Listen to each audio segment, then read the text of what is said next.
Are you listening? Damn.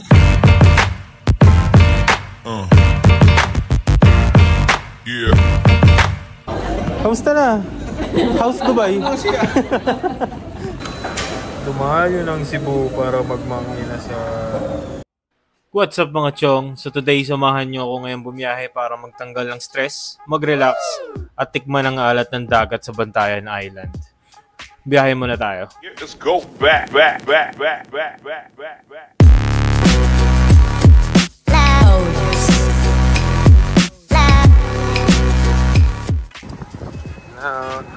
asim na natin.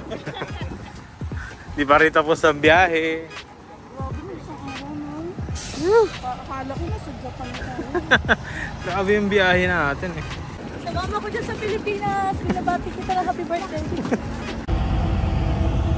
Mama, dito na ako. Natupad ko ng mga. Ding.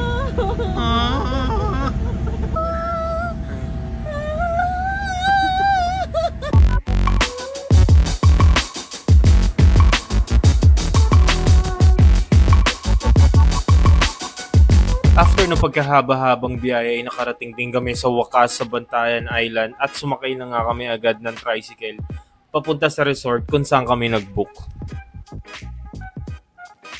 Sa Anaya Resort nga pala kami mag-i-stay. At syempre kailangan i-check natin kung working ba lahat, especially yung tubig nila.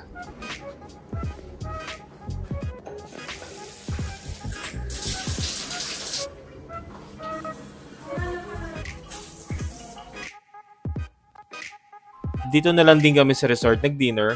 Make sure lang na hindi kayo sobrang gutom pag dito kayo kakain dahil may katagalan ng pag-prepare nila ng food. Made to order kasi mga meal nila dito eh. Mga 30 to 40 minutes siguro mga waiting time. Pero worth the wait naman kasi masarap naman talaga yung pagkakaluto. The next day.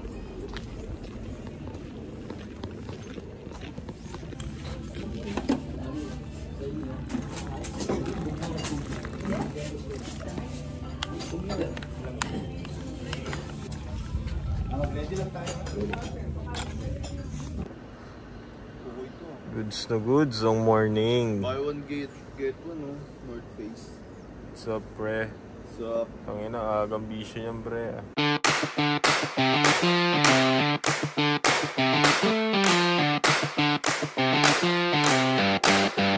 Day 1 natin ngayon sa Bantayan at ang first activity natin for today ay mag-island hopping tayo. Kaya sumakay na kaagad kami ng tricycle para ihatid kami kung saan kami sasakay ng bangka papunta sa mga island na aming pupuntahan. Register muna tayo ni Kuya. Si Kuya, siya nag-aasikaso. Uy! Yung yun sa mga camera, yung sa mga cameraman, yung nagbabalitas, bigla may sisilip. Kulay Bon. Ayos ba? Paano mga nasa nanay, pag nakita ng camera, nagiging active eh. Ayun, galing oh. Dinouble check na rin namin yung mga island na pupuntahan namin sa package na in-avail namin. Check na rin namin kung may mga i-add ba kami or may mga tatanggalin. Sakay na tayo ng bangka sa unang activity natin.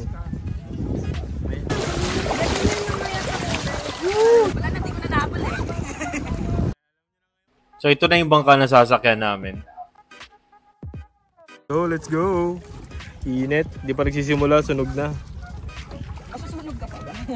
Si Kuya na ang bahala sa atin dito. Una. At excited na nga yung mga itik para makapunta sa first island na pupuntahan namin.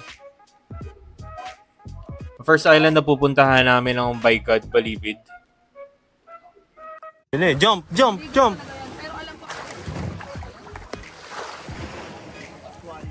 Ayun o, parang mga artista lang sa EBS, may pagkaway-kaway pa.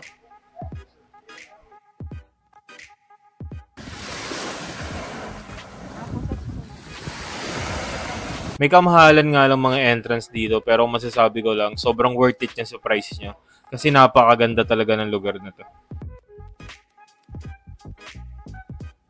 Talagang tanggal ang mga stress mo sa katawan dito.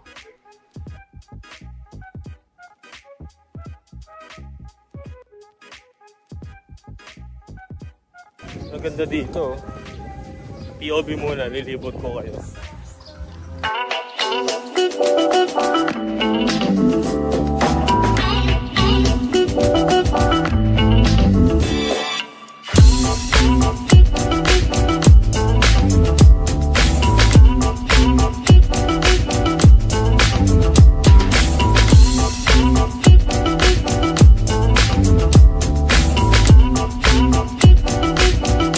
After namin mag-swimming at mag-picture-picture sa mga gagandang view sa Baygad, naisipan namin na dito na lang din kami magtanghalian.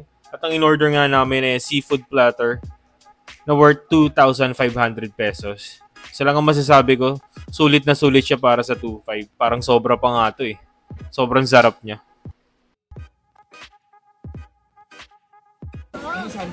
Grabe, ubos. Ubos simot. Sarap dito. Solid yung binayad na. Pero pa silang soup na may laman. Yung pork soup nila may laman. May lamang baboy. Oo, may lamang baboy yung pork soup nila. So, after kumain, dumiretso na agad kami sa second island na pupuntahan namin. Solid pala magtatatravel. Doon maraming apam. Sa mga gustong umangat sa buhay dyan, maraming apam dyan. Punta ka. At nakarating na nga tayo sa second island, which is the Virgin Island. Napakaganda dito mga chong. Kahit mainit, sobrang marerelax ka. Hindi na nga lang ako masyado nakapag-video dito kasi nalobat na yung camera. Kulam kung kita, pero ang daming isda. Hindi mo na kailangan magrenta ng snorkeling dito kasi sa mababaw pa lang makikita mo na agad yung mga isda. Buti na lang talaga nagrenta kami ng mga, anong tawag doon? Ng goggles para makapag-snorkeling kami dito kahit sa mababaw lang. Hindi na nga rin kami masyado nagtagal dito dahil sinundo na rin kami agad ni Kuya dahil nga daw pa low tide na at kailangan na namin bumalik. Yan, kaya ang ending, naglakad na lang kami papuntang Pangpang. Low tide na kasi. At kung umabot ka sa part ng video na to, maraming salamat sa panonood mga chong. Sana nag-enjoy kayo. Kita-kits tayo sa part 2, yo!